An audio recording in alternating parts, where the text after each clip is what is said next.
ஏன் சாமி ஏப்பா நேத்துல இருந்து நல்லா இருக்க செல்லக்குட்டி அப்பா நேற்று வந்து ஹேர் கட் பண்ண போனோம்லடி தங்கம். அங்கே ஒரு சம்பவம் நடந்துச்சு தங்கம். அப்பா நேற்று முடி வெட்ட போனோம்ல அப்பா, அங்கே வந்து புது பையன் போகுதுப்பா, முடி வெட்டுற பையன் வெட்டி விட்டான். நல்லா தான் வெட்டினான். அப்பா எப்பவுமே வந்து சைடில் 0 போட்டு பின்னாடி 0 போட்டு முன்னாடி வந்து முடி விட்டு தானே வெட்டுவேன். அந்த மாதிரியே வெட்டினா போல. அப்புறம் வந்து மீசை நம்ம கேட்குற மாதிரி நல்லா அழகாக கீழே இறக்கி விட்டா போல தங்கமே. நல்லா சூப்பராக வெட்டினா போல சாமி.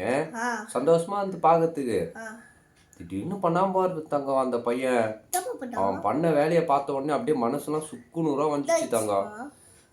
கண்ணாடி எப்பவுமே தெரியும்ல சாமி, அப்பா வந்து முன்னாடி கண்ணாடி இருக்க முடிவெட்டுற கடைக்கு தான் போவேன். பின்னாடி வந்து கண்ணாடி இருக்க கடைக்கு நான் போக மாட்டேன். அவன் என்ன பண்ணான், ஒரு கண்ணாடி எடுத்துன்னு இப்படி பின்னாடி காட்டினான் சாமி.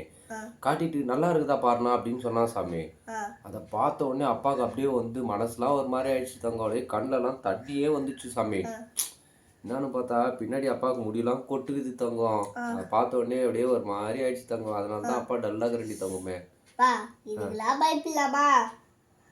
வயசானாலே முடி கொட்டினே தானப்பா வரும். அப்பாவுக்கு வயசாயிடுச்சுன்னு நினைக்கிறியா நீ? அப்பாவுக்கு சின்ன வயசுடி தங்கம். இதெல்லாம் பித்தனை ரெடி தங்கம். அது அப்படி தெரியுது. அப்பாவுக்கு சின்ன வயசுடி தங்கம். அப்போ என்ன வயசு சொல்லு பாத்தியா? எப்பவே உன்னோட வயசு என்ன கேட்டா சிரிக்கிற பாத்தியா? இதுதான் உனக்கு.